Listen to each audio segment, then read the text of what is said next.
আমাদের ভিতরে অনেক খামারি আছি যারা তেলাপিয়া চাষ করতে আসছি, কিন্তু আমরা জানি না যে এই তেলাপিয়া মাছের সম্পূরক খাদ্যটা কি এবং কি কোন খাবার দিলে তেলাপিয়া দ্রুত বড় হয়, এবং কি আমরা এটাও জানি না যে মাছের খাদ্য আসলে কোথায় পাওয়া যায় বা কোন কোম্পানির খাবার খাওয়াইলে বা কোন খাবার খাওয়াইলে তেলাপিয়া মাছের গ্রোথ ভালো আসবে। এই জন্য কিন্তু অনেক খামারি লোকসানে পড়তেছেন, কারণ কি তারা ভালো মানের খাবার দিতে যাচ্ছেন না, তাদের হাতের আশেপাশে যে খাবারগুলো পাওয়া যাচ্ছে সেই খাবার দিয়ে মাছ চাষ করতে যাচ্ছেন। দিন শেষে খরচ ঠিকই হচ্ছে, কিন্তু লাভের পরিমাণটা এরকম পাচ্ছেন না।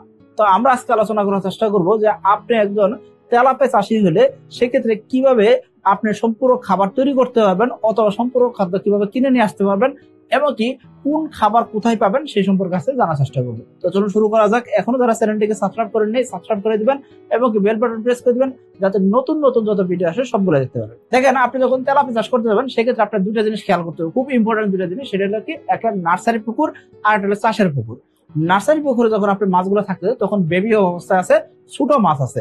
এই ছোট মাছের খাবারের সময় আপনাকে খুব ভালোভাবে নজরদারি রাখতে হবে, কারণ কি খাবারের মান যদি খারাপ হয় সেক্ষেত্রে এই তেলাপিয়ার গ্রোথ তেমন একটা পাবেন না। তাহলে আপনাকে কি করতে হবে, অবশ্যই ভালোভাবে তেলাপিয়া পোনাগুলোকে নার্সারি করতে হবে। এই যে তেলাপিয়ার পোনাগুলোকে যখন নার্সারি করবেন সেক্ষেত্রে ভালো মানের খাবার দিতে হবে, অর্থাৎ ভালো প্রোটিনের খাবার দিতে হবে, তাহলে আপনার মাছগুলো দ্রুত বড় হবে। এখন এই যে ভালো প্রোটিনের খাবার বলতে আমরা কি বোঝাচ্ছি? এই খাবার বলতে বোঝাচ্ছি যে যখন মাছ ছোট থাকে সেক্ষেত্রে 35 থেকে 40% আমিষের বা প্রোটিনের খাবার দরকার হয়।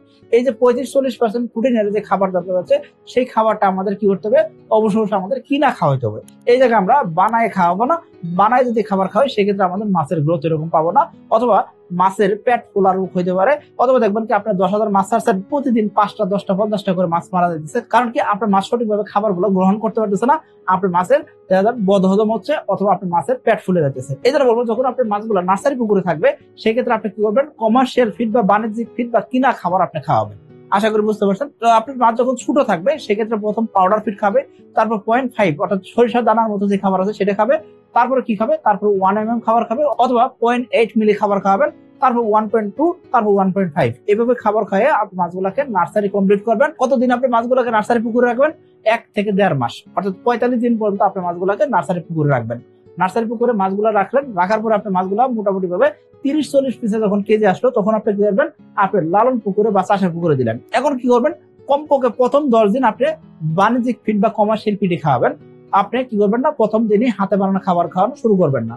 কারণ কি আপনার মাছগুলো যে পুকুর থেকে আরেক পুকুরে আসলো, একটা দখল গেছে বা একটা চাপ গেছে, তো এইটা কাটায় ওঠার জন্য তার যে খাবারটা পরিচিত খাবার সেই খাবারটাই আপনাকে খাওয়াইতে হবে। যদি হঠাৎ করে খাবার পরিবর্তন করেন সেক্ষেত্রে মাছের খাবারের প্রতি একটা অনীহা তৈরি হয়। তো আপনি কি করবেন, আপনি ওই কোম্পানির খাবারই মোটামুটি কয়েকদিন কন্টিনিউ করেন। তারপর আপনি কি করবেন, আপনার লালন পুকুরে আপনি কি করতে পারবেন, আপনি সকালবেলা হাতে বানানো খাবার দিতে পারবেন, বিকালবেলা কিনা খাবার দিতে পারবেন। এসে তেলাপিয়ার পোনা খাই কম বারে বেশি। 2025 সালের নতুন পোনা 15 মার্চ থেকে ডেলিভারি শুরু হয়ে গেছে, ডেলিভারি চলবে 25শে নভেম্বর পর্যন্ত। এখানে খেয়াল করবেন, মাছ যখন 30টা 40টা কেজি সেক্ষেত্রে আপনার মাছের জন্য মোটামুটি ভাবে 28 থেকে 30% প্রোটিনের খাবার দরকার হবে। মাছের ওজন যখন 2টা কেজি বা 3টা কেজি বা 4টা কেজি বা 10টা কেজি, ওই সময় আপনার মাছের জন্য মোটামুটি ভাবে 27 থেকে 30% প্রোটিনের খাবার দরকার হবে। এই খাবারটা আপনি হাতে বানানো খাবার তৈরি করেও খাওয়াতে পারবেন, আবার আপনি কি করতে পারবেন, কিনা খাবারও খাওয়াতে পারবেন। এখন কিনা খাবার যখন খাওয়াবেন সেক্ষেত্রে আপনি কি করবেন, আপনি অবশ্যই ভালো একটা সুনামধন্য কোম্পানির খাবার খাওয়ানোর চেষ্টা করবেন। এই যে আমরা বলছিলাম যে মাছের খাদ্য কোথায় পাওয়া যায়, আপনি কি করবেন, যে কোনো উপজেলা শহরে বা যে কোনো জেলা শহরে গেলে আপনি মাছের খাবার পেয়ে যাবেন। বাংলাদেশের বিভিন্ন কোম্পানির খাবার আছে, সেই খাবারগুলো আপনি দেখে শুনে বুঝে আপনি খাওয়াবেন। এখন আমি অলরেডি কিন্তু প্রোটিন মাত্রা বলে দিচ্ছি, এই প্রোটিন মাত্রা যেসব কোম্পানি সরবরাহ করে ওইসব কোম্পানির খাবার আপনি খাওয়াবেন। আশা করি বুঝতে পারছেন। কোন স্পেসিফিক অমুক কোম্পানি খাবার খাওয়াইতে হবে, ওই কোম্পানির খাবার না খাওয়ালে আপনার মাছ চাষ লাভই হবে না, এরকম কিন্তু সম্ভব নয়। অর্থাৎ সব কোম্পানির খাবারই ভালো, কিন্তু আপনাকে কি করতে হবে, আপনার মাছের জন্য কোন খাবারটা খাওয়াবেন সেটা কিন্তু আমরা অলরেডি বলে দিচ্ছি, যে আপনার মাছের সাইজ অনুযায়ী আপনাকে কি করতে হবে, মাছের খাবারের প্রোটিন মাত্রাটা নির্ধারণ করতে হবে। ওইটা আপনার বস্তার গায়ে পেয়ে যাবেন, বস্তার গায়ে লেখা থাকে এত পার্সেন্ট প্রোটিন আছে। অর্থাৎ আপনার প্রোটিন দরকার 27%, তো আপনি কি করবেন, আপনি কমপক্ষে 28% প্রোটিন লেখা আছে ওই খাবারটা আপনি খাওয়াবেন। কারণ কি প্রোটিন মাত্রা একটু কম বেশি হইতে পারে, এই জন্য একটু বাড়তি প্রোটিন মাত্রা নেওয়াটা ভালো। আবার খুব বেশি নিতে হবে এমন না যে আপনার 27 দরকার আপনি 30 মাত্রা নিতেছেন, 30 প্রোটিন দরকার নেই, আপনার 27 দরকার 28 নেন, আমরা 30 দরকার 32 নেন। আশা করি বুঝতে পারছেন। এখন এই যে আমরা তেলাপিয়া চাষ করবো, এই তেলাপিয়া চাষের মূল খাদ্যটা কি, কোন খাবার খাইলে তেলাপিয়া দ্রুত বড় হবে বা কোন খাবার না হলে তেলাপিয়া মাছের গ্রোথ আসবে না, সেই খাবারের কথা যদি বলি সেই ক্ষেত্রে হলো এই যে সম্পূরক খাবার, অর্থাৎ আমিষযুক্ত সুষম খাবার যেটাতে মিনারেল যোগ করা আছে, আমিষ সঠিক পরিমাণ আছে, কার্বোহাইড্রেট সঠিক পরিমাণ আছে, যে খাবারের ভিতরে এনজাইম ভিটামিন সি সবকিছু মিশানো আছে সেই খাবারটা আপনাকে খাওয়াইতে হবে। এবং এই যে আপনি প্রোটিন খাওয়াইলেন সেই প্রোটিনটাকে ভাঙানোর জন্য সঠিক পরিমাণে ফ্যাট দরকার হবে। এইসব জিনিস যদি আপনি ক্যালকুলেটিভ ওয়েতে যদি না দিতে পারেন, যার কারণে আপনার মাছের কিন্তু গ্রোথ কম আসতে পারে। আশা করি বুঝতে পারছেন। তো আপনার মাছের গ্রোথ বাড়াইতে চাইলে বা মাছের মূল খাবার হিসেব করতে চাইলে তাহলে কি করতে হবে, আপনাকে অবশ্যই এই সম্পূরক খাদ্যটা দিতে হবে। সম্পূরক খাদ্য হিসেবে আমরা বাজারে যে কমার্শিয়াল ফিড আছে সেটা খাওয়াইতে পারি, অথবা আমরা হাতে বানানো খাবারও খাওয়াইতে পারি। এই হাতে বানানো খাবার খাওয়ানোর ক্ষেত্রে আমরা কি করবো, আমাদের ভিডিও দেওয়া আছে, সেই ভিডিও দেখে আপনি হাতে বানানো খাবার তৈরি করে নিতে পারেন। এখন এই যে আপনি মাছের গ্রোথ বাড়াবেন বা দ্রুত বৃদ্ধি করতে যাচ্ছেন, দ্রুত বৃদ্ধি করার জন্য কি কি পদক্ষেপ অবলম্বন করবেন। পদক্ষেপের ভিতরে 1 নাম্বার যে জিনিসটা করতে হবে সেটা কি ভালো মানের পোনা দরকার হবে। 2 নাম্বার যে জিনিসটা দরকার হবে সেটা কি ভালো পরিবেশ দরকার হবে, পুকুর ব্যবস্থাপনা ভালো হইতে হবে। 3 নাম্বার যে জিনিসটা দরকার হবে সেটা কি গুড ম্যানেজমেন্ট, খুব ভালো ম্যানেজমেন্ট দরকার হবে। পুকুর ব্যবস্থাপনা থেকে শুরু করে A to Z সঠিক সময় খাবার দেওয়া থেকে শুরু করে সবকিছু টাইম টু টাইম হইতে হবে। তারপর যে জিনিসটা দরকার হবে সেটা কি ভালো মানের খাবার দরকার হবে। মাছ চাষের 70% অর্থাৎ 70 থেকে 80% খরচটাই হয়ে থাকে মাছের খাবারের পিছনে। এই জন্য এই যে সম্পূরক খাবার দিয়ে আছে সেই খাবারটা অবশ্যই ভালো মানের হইতে হবে। এবং কি সম্পূরক খাবার যেটা দিয়ে আছে সেটা কি সঠিক পরিমাণে দিতে হয়, মাছের ওজন অনুযায়ী সঠিক পরিমাণে খাবার দিতে হবে, নাহলে কিন্তু মাছের গ্রোথ আসবে না। এই জিনিসটা আমাদের অবশ্যই করতে হবে। অনেকে বলে থাকেন ভাই ভালো মানের খাবার দিয়ে আছি কিন্তু মাছের গ্রোথ আসতেছে না। আপনি হয়তো কি করছেন, আপনি ভালো মানের পোনা নেন নাই। তো আপনাকে ভালো মানের পোনা সংগ্রহ করতে হবে। এখন এই ভালো মানের পোনার জন্য আপনি কি করতে পারেন, সাকিব এগ্রোটেকের এসে তেলাপিয়া চাষ করতে পারেন।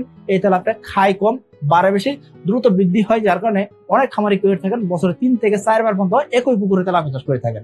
অর্থাৎ একই পুকুর থেকে বছরে 2 বার বা 3 বার বা সর্বোচ্চ 4 বার পর্যন্ত তেলাপিয়া চাষ করা যাচ্ছে। তো আপনি কিন্তু এই কাজটা করতে পারবেন। তো এই জন্য বলবো দ্রুত বৃদ্ধি নিয়ে আসতে যাচ্ছেন সেক্ষেত্রে ভালো জাতের তেলাপিয়া নিতে হবে। আবার অনেক খামার করে থাকেন ভাই ভালো মানের পোনাও দিছি, ভালো মানের খাবার দিয়ে আছি, কিন্তু আমার মাছের গ্রোথ আসতেছে না। এর পিছনে কারণ থাকতে পারে কি আপনি সঠিক পরিমাণে খাবার দিচ্ছেন না। যেই পরিমাণ খাবার দরকার বা মাছের ওজন যেই পরিমাণ আসছে সেই অনুযায়ী যে খাবার দিতে হবে সেটা আপনি জানেন না। এক্ষেত্রে আপনার কি করবেন, এক্ষেত্রে সাকিব এগ্রোটেকের এসে তেলাপিয়া চাষ যখন করবেন সেক্ষেত্রে কিন্তু সাকিব এগ্রোটেক আপনাকে একটা গাইডলাইন বই দিবে। সেই গাইডলাইন বইতে দেওয়া আছে মাছের বয়স এতদিন, এই বয়সে মাছের ওজন এইটুকু আসবে, এইটুকু আসলে আপনি এই পরিমাণ খাবার দিবেন, সেটা কিন্তু আপনাকে মেনটেন করতে হবে। আশা করি বুঝতে পারছেন। এটা এসে তেলাপিয়ার বইটা একদম সম্পূর্ণ ফ্রি দেওয়া হয় যারা এসে তেলাপিয়া চাষ করেন তাদের জন্য। তো আমি বলবো আপনি যখন এসে তেলাপিয়া চাষ করবেন সেক্ষেত্রে অবশ্যই বইটা সংগ্রহ করে নেবেন। এর পাশাপাশি আমরা তো যোগাযোগ রাখি, যার কারণে খামারে কিন্তু একদম সহজে মাছ চাষ করতে পারতেছেন। মাছ চাষ আজকে কিন্তু তাদের জন্য সহজ হয়ে গেছে, নিরাপদ হয়ে গেছে এবং কি লাভজনক হয়ে গেছে। তো আপনারা কিন্তু এসে তেলাপিয়া চাষ হইতে পারেন। এখন আমরা কোন কোম্পানির খাবার না দিলে আমাদের মাছ বড়ই হবে না, এরকম একটা যদি প্রশ্ন করেন সেক্ষেত্রে আমি আপনাকে বলবো ভাইজান আসলে এরকম কোনো প্রশ্ন হইতে পারে না। কারণ কি আপনি বাজারে যে কোনো কোম্পানির খাবার দিবেন সেই কোম্পানির খাবার খেয়ে মাছ বড় হবে, মাছ বড় হবে না এমন না। কিন্তু দ্রুত বৃদ্ধি করতে যাচ্ছেন সেক্ষেত্রে আপনাকে কি করতে হবে, আপনাকে ভিটামিন, মিনারেলস, কার্বোহাইড্রেট, প্রোটিন এবং কি ফ্যাট সঠিক পরিমাণ আছে কিনা সেটা দেখে আপনাকে শনাক্ত করতে হবে। অর্থাৎ আপনার নিজের মাছ, আপনার নিজের চাষ ব্যবস্থাপনা এবং কি আপনার মাছের খাবার ব্যবস্থাপনা সবই আপনার নিজের তদারকিতে করতে হবে। এবং কি আপনি যখন খাবার কিনতে যাবেন সেক্ষেত্রে বস্তার গায়ে এই জিনিসগুলো দেখে নিয়ে আপনি কিনলেই আশা করবো আপনি বুঝতে যাবেন কোন কোম্পানির খাবারে আপনার মাছের গ্রোথ ভালো আসতেছে। এর পাশাপাশি আপনি যে কোম্পানি থেকে বা যে হ্যাচারি থেকে পোনা নেবেন তাদের কাছে জিজ্ঞেস করলে কিন্তু তারা কিন্তু আপনাকে বলে দিবে যে আপনি এই কোম্পানির খাবার খাওয়ান, এতে করে আপনার মাছের গ্রোথ ভালো আসবে। আশা করি বুঝতে পারছেন। সবাই ভালো থাকবেন, সুস্থ থাকবেন। আসসালামু আলাইকুম।